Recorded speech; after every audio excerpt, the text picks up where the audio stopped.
I'm going to start introducing the session because these sessions don't need to be any longer than they need to be. So, hi everyone, welcome to the sort of intermediate stage of our Levelling Up work. My name is Paul Connell from Open Innovations, and you can tell the Open Innovations team, they've got a nice Levelling Up background. Tom obviously failed to download the thing in time, but Tom's going to go through our work to date on this. And if you look at the Open Innovations Levelling Up page, which is in the chat, have a look around there. And there's the overall ambition of this work is not necessarily to work out what levelling up is, but to do some work with data to try and work out what we think levelling up might be, could be, but actually just use some data to try and answer some real questions. And if you know us, we would always like to do something rather than talk about something. So actually using data to answer some real questions usually tells us what's missing or what we need to do in a much better way than guessing or talking or writing a white paper on that. Not that white papers are bad per se, but we find them more productive to actually try and answer some real questions with the data that's available. So what we've done, we kicked off, and all of the talks and the launch, we had quite a star-studded cast to join us. And if you wanted to understand what Andy Haldane thinks about Levelling Up, he told us in there. And one of the sponsors of this work, the Royal Statistical Society, their CEO, Stian, we can rib him slightly in that we had a bit of a technical hitch in that his talk joined us late after after we went live.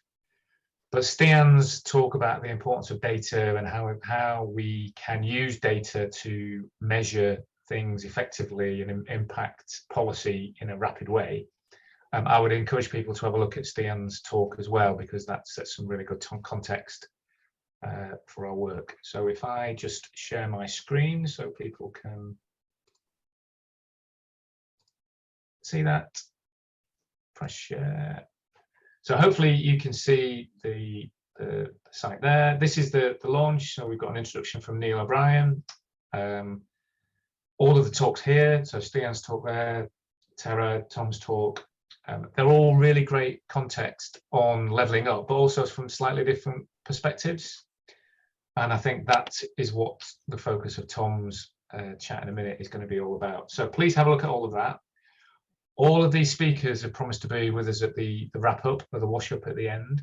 And Neil O'Brien's office have promised that even though he didn't join us last time, understandably, because of some of the news that came out on that day, he didn't want to be distracted from the important work of talking about levelling up and data. He's promised that him and his team will definitely join in with the second session. So that will be a really great wrap up to this work. So please have a look at the work on our hub page, and then, as Tom says, at the bottom of there we've got an open working document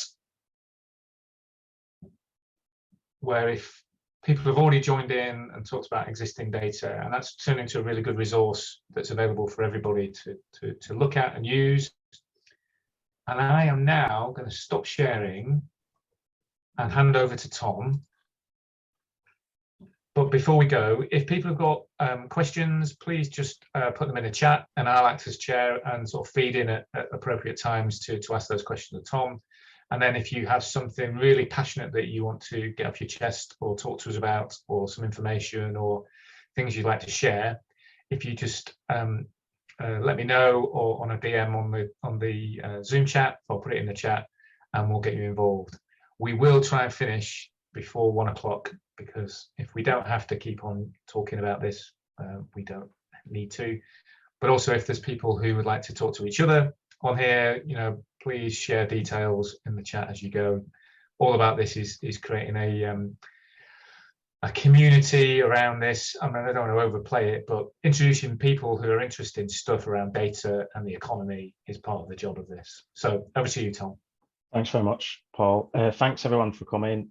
Thanks everyone who came for the first event and the people who have really helpful. We've had some fantastic additions into the open document with already a lot of answers to questions that I had and other speakers had have already been answered by other people.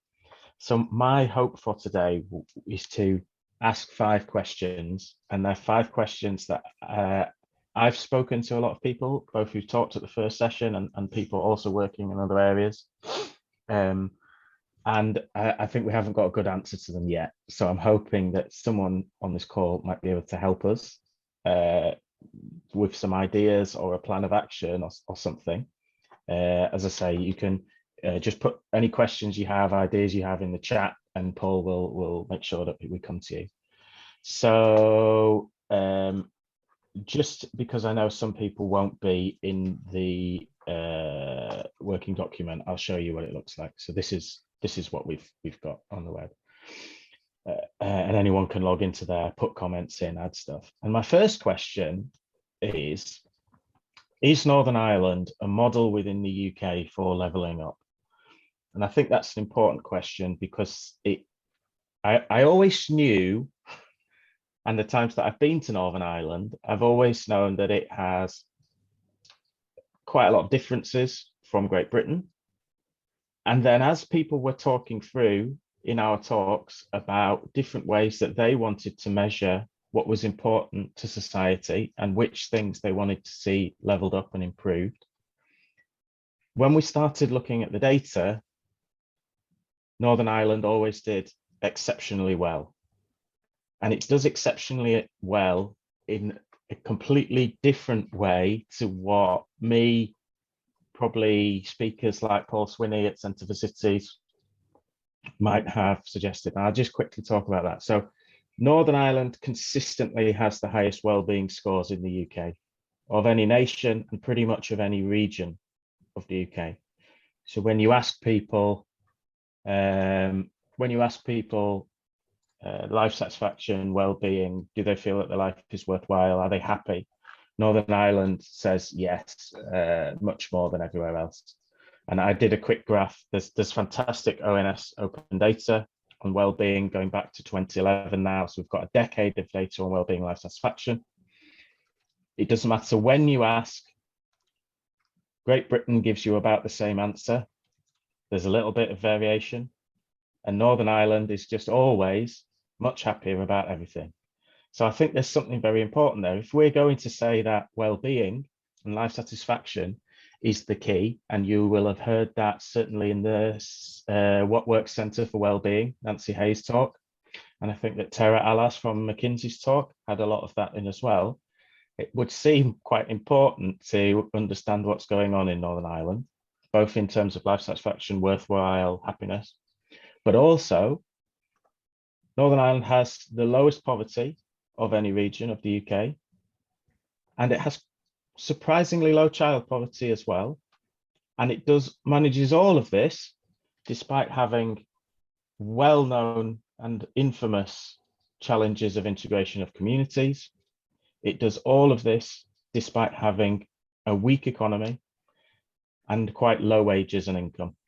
So, I mean, this is something that we found all of the data to put this together on well-being, fiscal transfers. I mean, Northern Ireland receives a huge amount of money from the rest of the UK, mostly the southeast. It has a weak economy, it has low household income, and yet everybody is very happy, and there is significantly lower poverty than in the rest of the UK. So any ideas that people have about whether Northern Ireland is a model for within the UK for levelling up, I'd be really keen to hear anyone's opinion on that. I'll skip through to the next question, and then hopefully if people have got ideas on that, we can come back to it. So Tom, Will's just made a really good point. Right. Will, if you could drop that in the Google Doc, that would be really good. Transport raises its head first. which is great. Yeah, so as Will points out, which I think surprisingly few people in the UK know, is that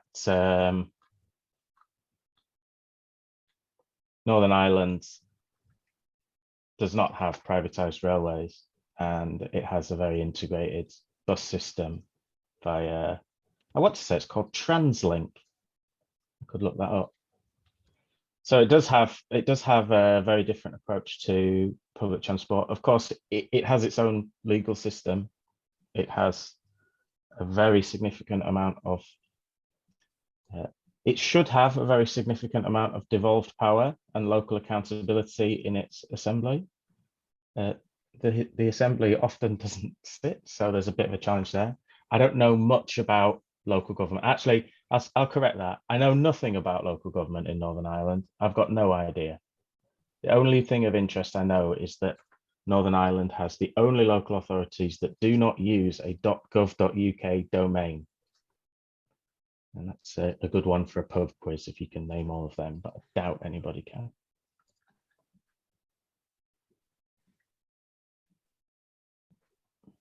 So there's another question there.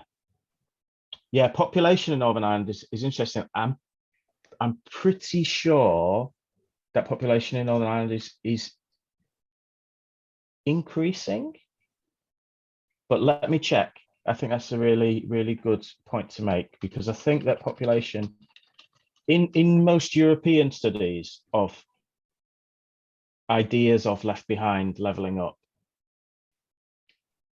declining population is considered one of the top signs of a left behind struggling region. So I think it would be important to just check that for Northern Ireland. Emmanuel Nunez says, the survey made with the same metrics, same criteria for the rest of the UK. I am pretty sure, this was worth checking. I'm almost certain that it is the well-being surveys that the ONS do, because I think when David Cameron really pushed for them in 2010, 2011, it was a real push to make sure that they were comparable across the whole of the UK. And that's actually a question we might come on to later. It might just be worth checking. I have some big issues with well-being and happiness surveys anyway, since I think that it says quite a lot about the culture of people answering and what they think they should say, and what they actually say might be quite different, because all you really do is you get asked about rate out of 10 how happy you are, and maybe people in Ireland have a disposition to give themselves an extra point when they rate how happy they are. It's not only about Northern Ireland, Diana, so we will move on. Northern Ireland is just, the reason that I'm so interested in Northern Ireland is that it does very well in many of the alternative outcomes of successful levelling up, despite having very poor fundamentals in terms of income, strength of the economy, even employment rates, and employment is a bit higher. So it definitely needs we need some explanation for why we think Northern Ireland is so happy. I mean, it's very beautiful, of course. They have nice whiskey. I can think of lots of reasons, but maybe there's more to think about. And yes, so I think this is a really great point that someone's making in the group chat. Certainly, Northern Ireland has a lot of community, does not have a deficit of community. There are many communities, and I think that could be something. There's certainly a stronger sense of belonging in much of Northern Ireland than there is in parts of England, certainly. And this kind of got me down to, I'll skip down to this this next question that I had, which was, how might we measure community pride and similar concepts? So we'll add belonging this was something that kind of came up with quite a few talks. It's also something that both Michael Gove and Neil O'Brien, the two ministers that are responsible for levelling up within the government, if there's still a government, I don't know, what, 15 minutes into PMQs, who knows? And what was quite interesting to me was that we don't know I don't know how to measure community pride. I've got no idea. If you want to, you could measure it by counting flags, and Northern Ireland will definitely win on that. But I think that there would be something different. So food banks is a really interesting question. The poverty rate being significantly lower in Northern Ireland suggests to me that food banks will be less required. But I'm sure that there's data on food banks. I know Trussell Trust do them. I don't know to what extent Trussell Trusts operate in Northern Ireland. So we best look that up. So we had a really good suggestion. This was via the chat, via the open document after our first event, from Peter Wells up in sunny Whitley Bay, I think, saying that there used to be quite a lot of data collected on empowering local communities data, and it seems to have stopped being collected. So it's something that we're going to chase up. We've got somebody writing in there that the cooperative group has done open data looking at community wellbeing by the co-op. That's good. The Community Needs Index. Nikki. Hello, Nikki. Do you know what? Can you tell us a bit more about the Community Needs Index? I've never heard of it. Yes. So apologies, Hello. I'm on a mobile phone, so it's hard to type and no problem. listen at the same time. But OSCI have recently done some work in Essex. So I'm from Essex County Council, and we've been working with them about the Community Need Index, and it really resonated around some of the social connectedness stuff, because they kind of themed it in lots of different ways around different topics that related to different elements. And yeah, that's the website, but really useful for thinking about some of that other elements about assets and kind of engagedness to the community. So I thought that was quite helpful to just kind of bring into the conversation. That looks great. Yeah, sounds fantastic on a mobile. This best audio quality we've had. Yeah, that's, I mean, it feels like the rejection of community pride, belonging, community well-being that probably I have been guilty of in the past, and many others are, because we can't measure it and no one measures it, is increasingly not fair. It feels like certainly the well-being data is fantastic. The UK's well-being data is brilliant. And then this Community Needs Index, community well-being from the co-op, empowering local community stuff. That feels like possibly religious observance. I'm sure we have data on that for the whole of the UK. So that's definitely something that we can look at. I wonder, that's quite an interesting idea. I have no idea whether Northern Ireland actually is any more religious than, in terms of observance, than the rest of the UK. I know that Christians are quite famously not very good at actually observing their religion. So when you look at, of the proportion of people who answer the census that I am this religion, do I ever go to any church, synagogue, mosque, etc.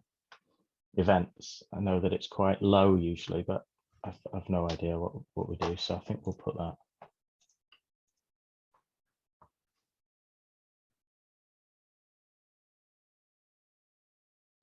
Yeah, Christian mentions that local government in Northern Ireland has a lot more autonomy.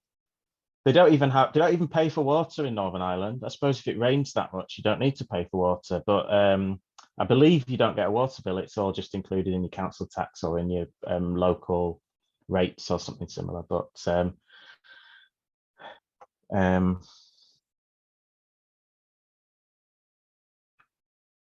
it's certainly the problem that I have with explaining Northern Ireland's fantastic well-being due to local power and control is that I want it to be true too much. So I'd best just check.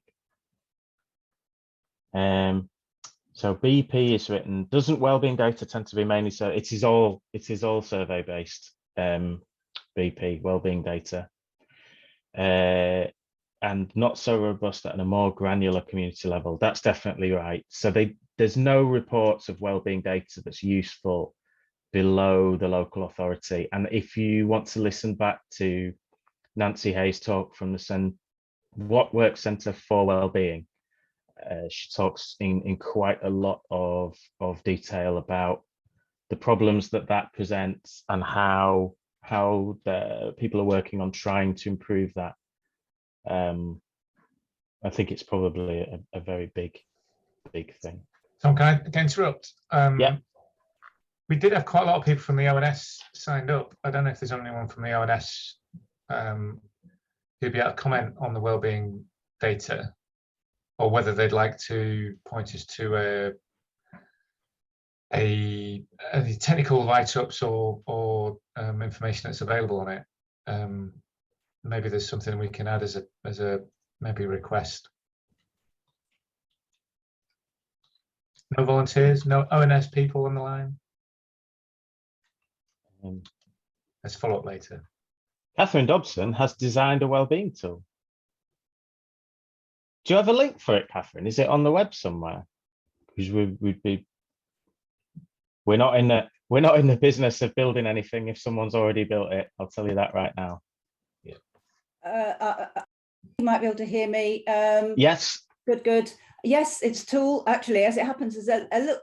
The picture that's on the screen is a little bit of what it's like, but not totally. And it's a way of looking at how individuals' personal well-being is in a psychosocial model, as well as a way of collating across groups of people. Excellent. Happy to discuss more. No, I haven't yet got it sufficiently to be on a website, but that's in progress. Fantastic. When you do, please do share it. We'd love to get people to it. At the moment, the top Google result for New Day, New Way is a wrestling event by the WWE. Which... Yes, thank you. I must change the name. It's called Decama, DECAMA. That's the proper title. So I shall change the name on this title. Thank you. I don't know. I think that you could get to the top of it with that. I'm a big fan of community wrestling. They do it at the social club nearest to where I live in Leeds, which is the oldest social club. I'm gonna chair this meeting. Can we right. It's not wrestling interesting. So more. I wanted to talk about devolution, decentralization. Will it help or hinder leveling up? So this was a big thing that pretty much everybody in the government is saying that they want to devolve power and decentralize power in order to level up. There's very rarely people who push back on it. And yet I think quite a lot of our talks were pretty skeptical about doing it. And so I wondered if anybody had any like opinions, strong opinions, ideas about how we would actually say where the local power matters. One of the reasons I've been quite interested in this stuff was this YouGov poll. So YouGov asked, whose pandemic approach is better, England or Wales? And asked people in England and Wales. And the people in England think that England and Wales did equally well. And Welsh people think that the Welsh government overwhelmingly did much better. And I don't think that there's really been a great deal of difference between the pandemic approaches of England and Wales. There's been small differences. So it's quite interesting to me that you get such a strong preference for a more local response. I just wondered if anybody had any strong opinions on localism, devolution, whether this was an important part of levelling up or whether it was a bit of a distraction.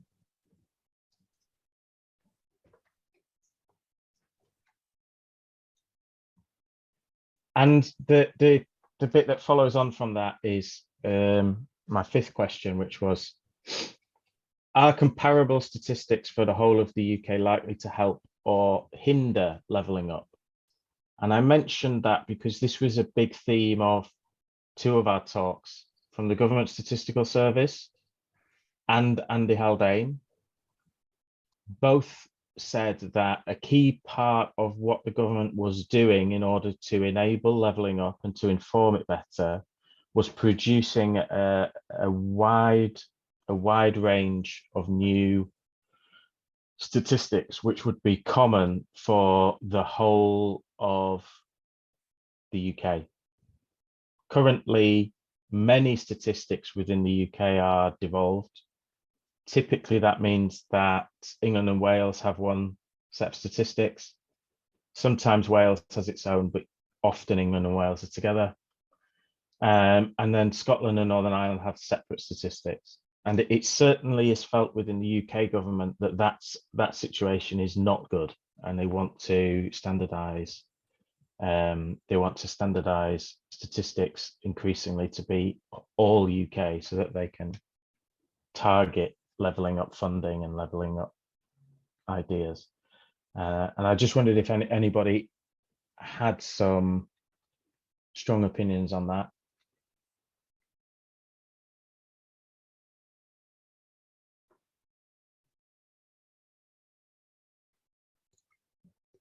Tom, do you just want to maybe be a bit more specific in the question? Because in general, yeah, great. Let's have a one place to get the data. It'll be really easy to do. However, if anyone's ever tried to coordinate many parts to do that, it becomes, you add almost exponential complexity with the size of the work. So yeah, so this sort of comes out around discussions that are in the national data strategy, which the UK government has. We wrote a big response to the national data strategy. There's ongoing work all around government and to implement whole UK statistics as part of the national data strategy. One of the worries that I have always is that it will make statistics worse. And to give a very, very specific example of that, we recently built a tool that would calculate the population of city centres for the last 20 years in Great Britain.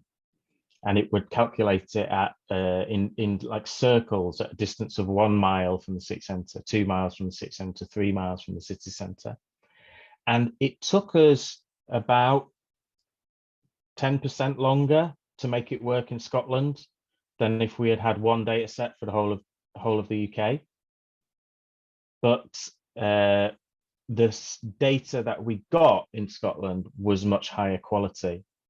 So the quality of the output in terms of understanding city centre populations and city centre population density was much better because Scotland collects and publishes its own data. But there was the downside that we had to build the tool based off 2 different data sources. So at the moment, it seems to be very much promoted that we should have a single data source for everything for the whole of the UK, probably something that looks like the UK government's COVID dashboard, something similar to that. And then there's a lot of difference around difference of opinion, especially in devolved nations, about whether we want that.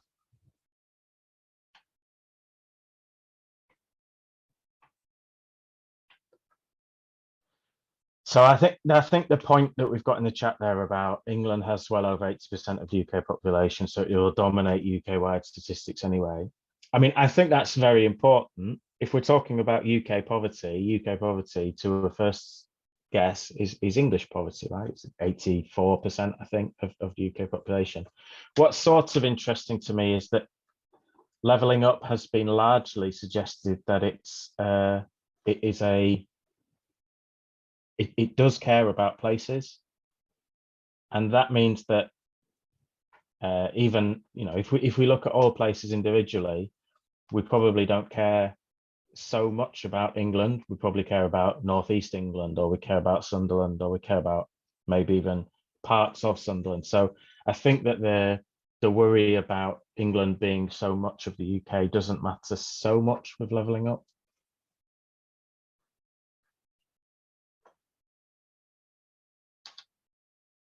Okay, I will move on to my most controversial question. I'd love any opinions on this.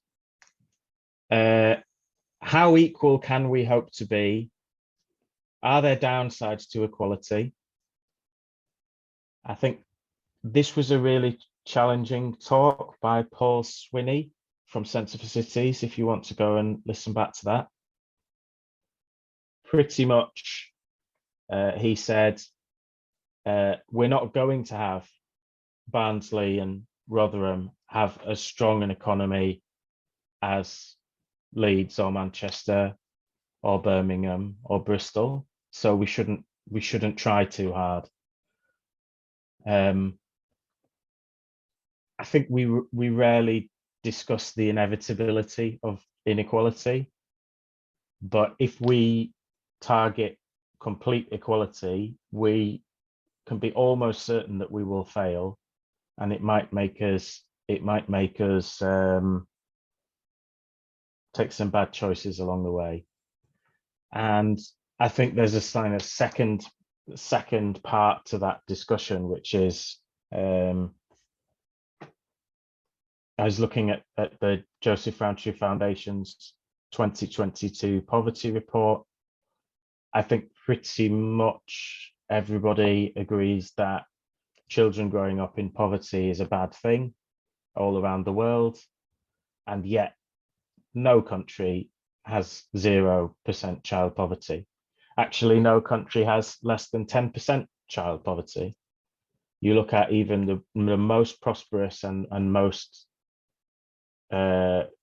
redistributive countries. Norway, I think, has 20% child poverty or 15%. So I thought there would be something interesting to think about. How equal can we hope to be? Are there downsides to equality? Does anybody know about any of the work that's been done on this?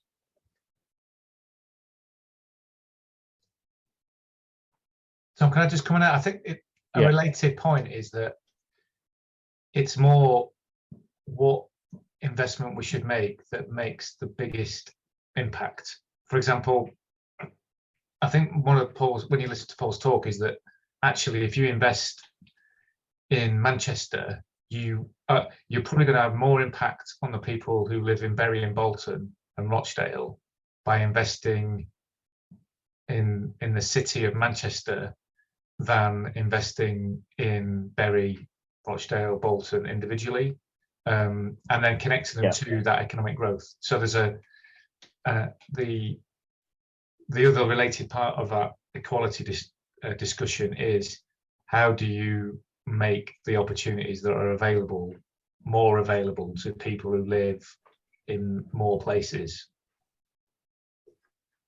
Yeah, I think there's a really good discussion to have about geography. I know that Paul often says the best way to improve the economy and living standards in towns is to make it easy for them to work and play in their nearest city. And this tends to go down very well with the Centre for Cities crowd and less well with others. Yes. So there is definitely a discussion about that. So Nikki's got a hand up. Hello. Nikki, do you want to say something? So this may or may not be helpful, I don't know, but we've done some work looking at kind of using the Gini coefficient on the IMD data to look at kind of equal and kind of unequal places within Essex, but kind of using that method to help us work out what are the more important drivers in certain places. So kind of education came out higher as a factor in some parts of our districts and in others in relation to the unequalness, but that is a slightly different way of looking at it in a very kind of data related focus. And in that, were you looking at the Gini coefficient of quite small areas? Yeah, so we're looking at kind of within places of the district, so like an LSOA level kind of comparison for different features. And we've done like education, I think they're like 3 or 4 factors, but we published some of our thinking and what we've done on our open data platform, so I can send you the link if I can dig it out and put it on in the chat. Yeah, that would be fantastic. One of the nice piece of work that I've seen on this kind of smaller level inequality stuff is by Jamie White, who's at Open Data Manchester, and he draws these, looks at within each local authority what inequality is. And one of the interesting parts of that is that the most equal local authority in England and Wales is a place called Hart, which is in kind of west of London, Hampshire type area, and the average house price is over £500,000 in Hart. So it's very equal, because if you're not rich, you can't afford to live there. And it felt to me like an interesting part of how we think about equality. If the way to achieve equality is making sure no one poor can live in place, it's not great. And so when we started communicating this to our local authority, they really had trouble getting their head around it, because obviously we talked about disadvantage and inequalities, but we were talking about how equal places are. So I think it was a very different way of looking at it, and sometimes a little bit confusing for people, but we thought it was interesting from a data perspective. Yeah, this will be really interesting to see what's been done. I think that the example of Essex is really quite useful, because it's quite applicable as well to other places. It's got commuters, but it's also got a lot of places where people are working themselves, and satellite towns, etc.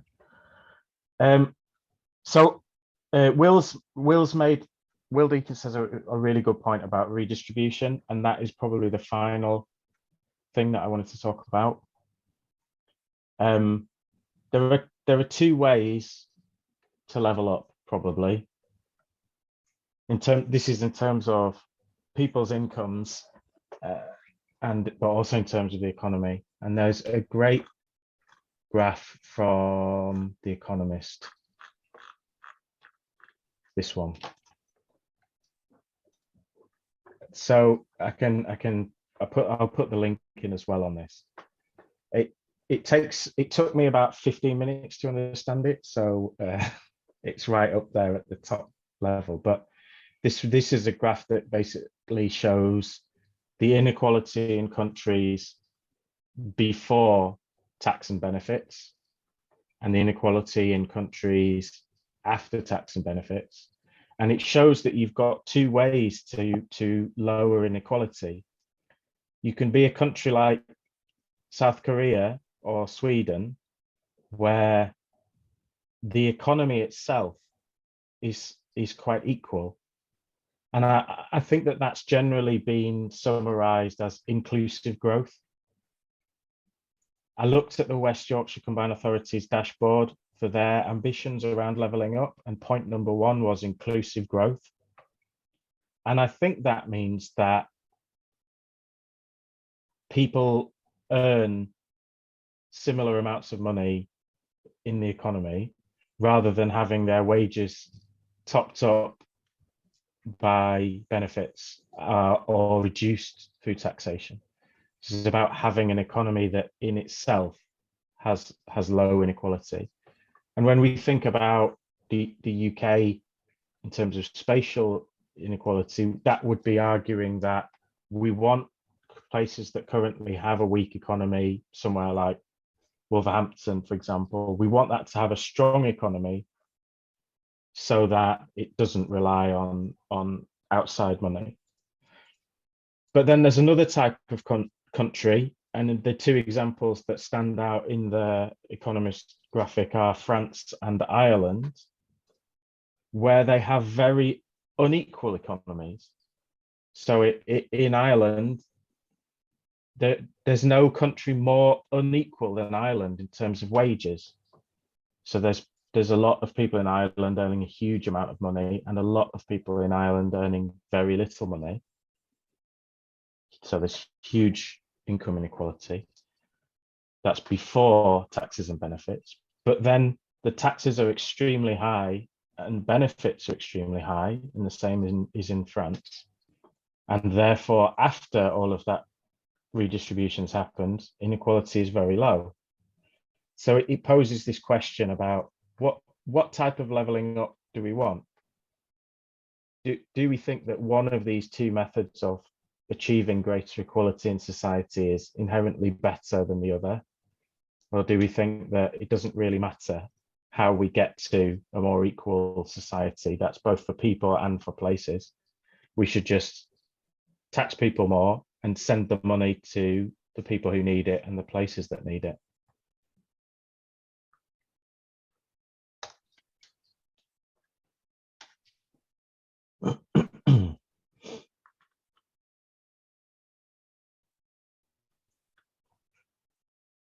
So this a good point by PSMIF. Equality is often studied only in relation to incomes without taking note of the inequality in assets. I think that's a very good point until recently. So the ONS now have really good wealth inequality data. And it's quite interesting. So I was looking at the wealth inequality data. It does vary a lot across the country. So it is also another kind of leveling up thing. I think that I've only seen it down to regional level within the UK. But huge amount of there's most of the wealth that people hold seems to be housing and pensions, and they do vary a lot, especially due to housing values. Right. Thanks very much, Nikki. We've got that community needs index, which is great. So just, Tom, just going back to that, something we talk about a lot are cultural assets. Yeah. And we have measured stuff before because we've measured events and we've measured activity and we've measured location of influencers on our cultural landscape. But I guess just if we could ask the question across the, is anyone aware of sort of measurement of that?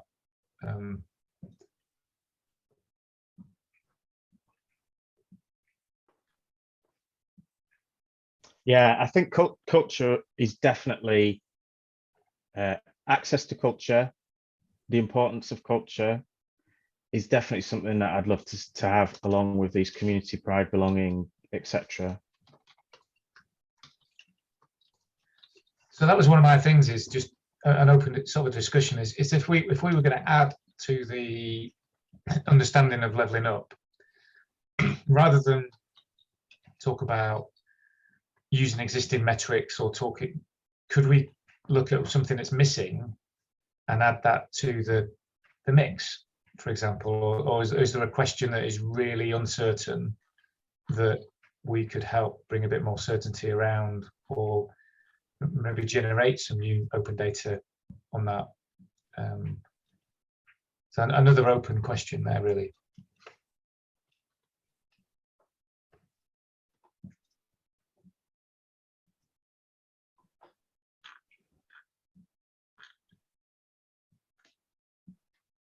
Discussion of Mike Savage and his precariat paper. I think that's the paper where he invented the term precariat.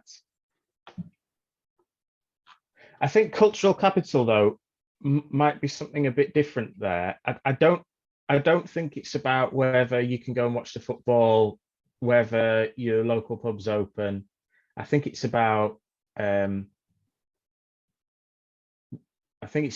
level of education and whether you want to watch the football or want to go to the theatre. But let me just that is worth looking at.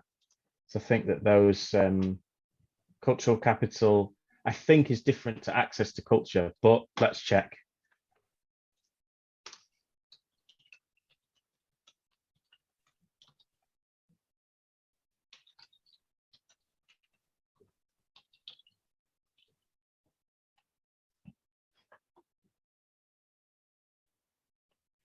Yeah. Andrew Ferguson, culture spend by local authority should be easy enough to get. I'm not sure it is. I think that we really struggle with that data. I think that we have spend on culture by region. Christian thinks it's in there. So this is good. Christian knows. I presume that each local authority will have to publish what it spends on culture, or will choose to publish what it spends on culture. But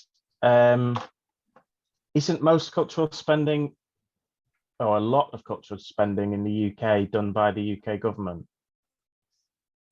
Yeah, UK government and probably even private, which is the challenge. So yes, Yeah. I think we can get at some LA data on that. I think I've seen it in all the big tables, but I would question how much of a share of overall spend it really is. Yeah. So just in Leeds United is private, cricket is private, Royal Armouries is national. I don't know who funds Leeds, like Northern Ballet. I know that local authority does fund some of that, so that's a good, and that's a good point as well. Arts Council funding and grants is also going to be a huge part of it that's outside of the government reporting realm, isn't it? Although the Arts Council funding and grants data is fantastic. I'm pretty sure that they put it on 360 Giving, and it's all accessible in a really standard, really good way. Yeah, Grant Nav by Nikki. There's all those kind of agreements. I think that that Arts Council type world have done a really great job at releasing all of their data on cultural spend. Now, I was just sort of looking at our work is how can we add most to the conversation, sort of filling in the gaps of what doesn't exist, and my thoughts are that might be something that our team and collectively we could put together. But that's another point. Is also these are Tom's 5 things, or I don't know. Is it expanded to 10 yet? It's gone from 5 and then we've added to it. But we have to. Part of this is we want to try and share and build something that helps us all a little bit understand what leveling up is. And so it'd be good to hear people's opinion of what the focus for something that we might explore might be. If we had some, if people had preference, where would they like us to focus? Equality. Yeah, I should say on this that obviously the 5 questions are the ones that we haven't already got good answers to. Yeah. So we've deliberately chosen the ones that we don't have the answer for. But this has already been really useful. Because I think what we don't want to do is add more. We don't want to expand this more, because leveling up is a vague. It's been defined by some people, and it's starting to emerge. But it's really easy to get into a conversation about what leveling up isn't and what it could be, and so helping us build or share something that answers a question that a lot of people have thought would be really helpful.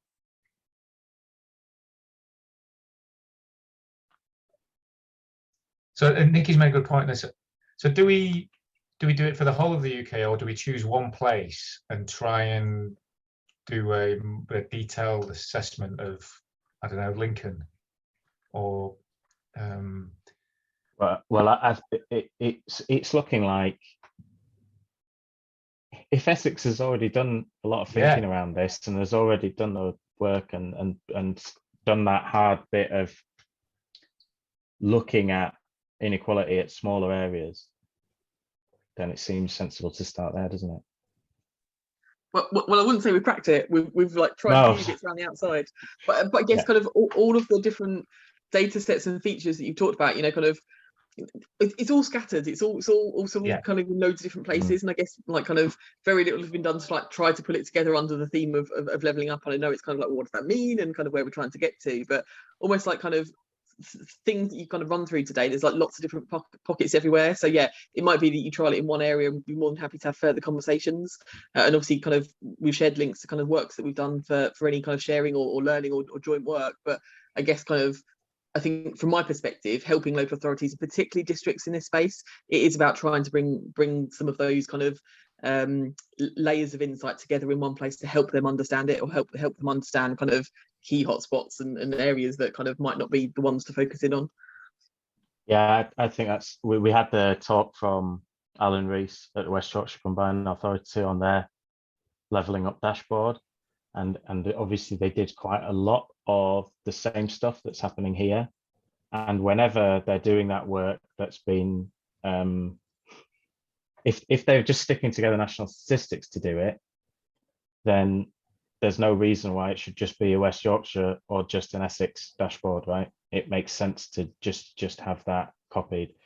And I think what's really exciting for me is that there are both, is that in Essex you've published both the data sets, some of the data sets that you're using, and also written some blog posts. I think that's really good because it gives people a way to like reach in and think, okay, let's just copy this. And my guess is that if Suffolk come and say, we like the look of this thing in Essex, it's not a huge amount of work to do something similar. And we should probably help people do that bit. And so the Genie work, I think we were like doing it like for the whole of the UK's data, and then obviously Essex was the stuff that we were interested in, but kind of like that was open data and public data, so it was really easy to kind of pull together, or quite quick to pull together just for our own county. The community needs index, obviously we did work with OCI, so obviously they are kind of a bit more closed around some of the stuff, but what is good to look at is kind of what types of data sets was in their index, which is published in the report. So again, that's useful to know around volunteering data, about kind of density of certain services. So I think that will hopefully give some ideas about what kind of other data sets you could use that would be open. That's fantastic. Yeah, we'll definitely check that out.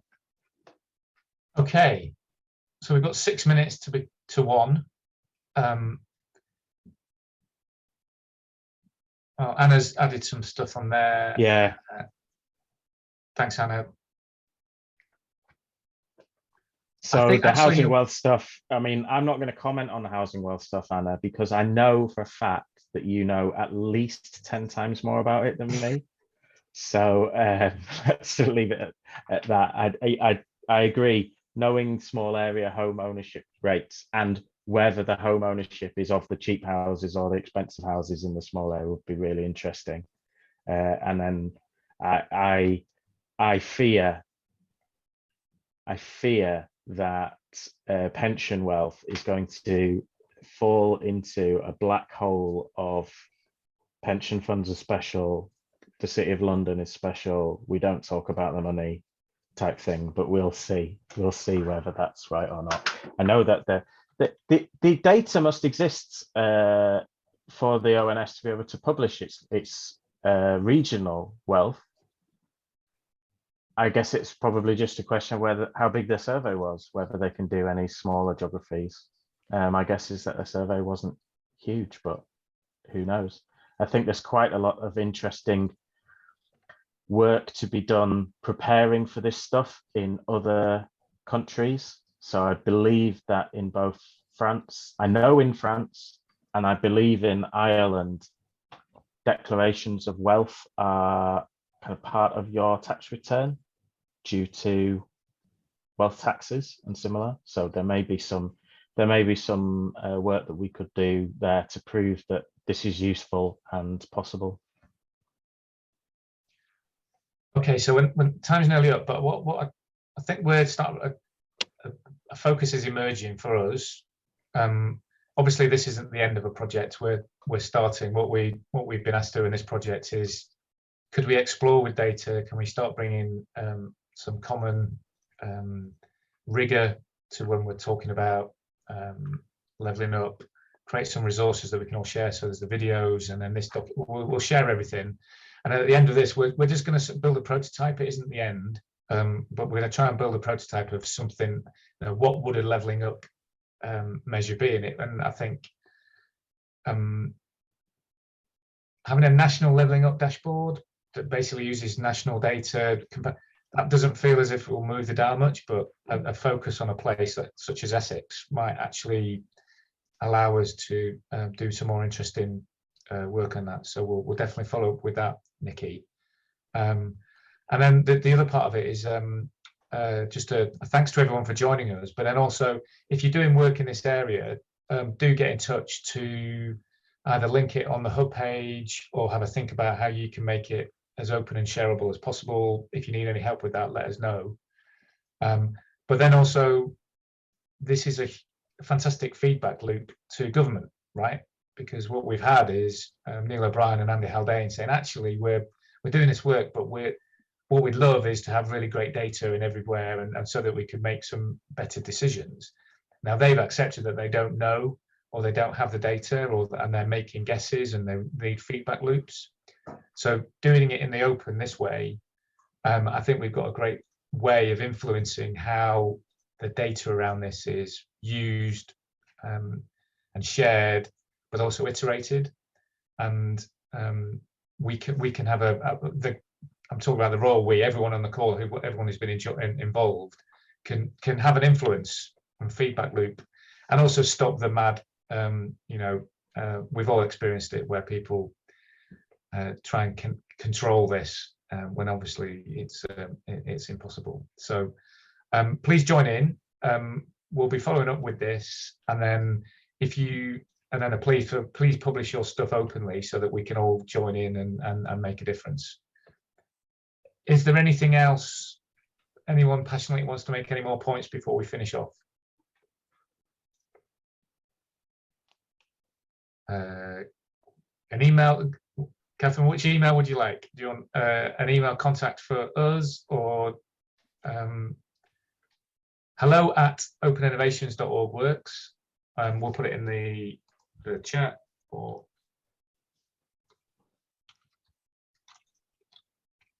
it's in. There we go. It's done. Right, 1 o'clock. Time for a cup of tea, I think. Thanks everyone. I think we've got some good direction to continue, and we'll see people again in about a month, 3 weeks, 4 weeks, something like that. It's a bit, yeah. We'll get in touch, and we'll also make sure that Neil O'Brien turns up this time. Oh, there we go. That's really good. Great. Thanks everyone.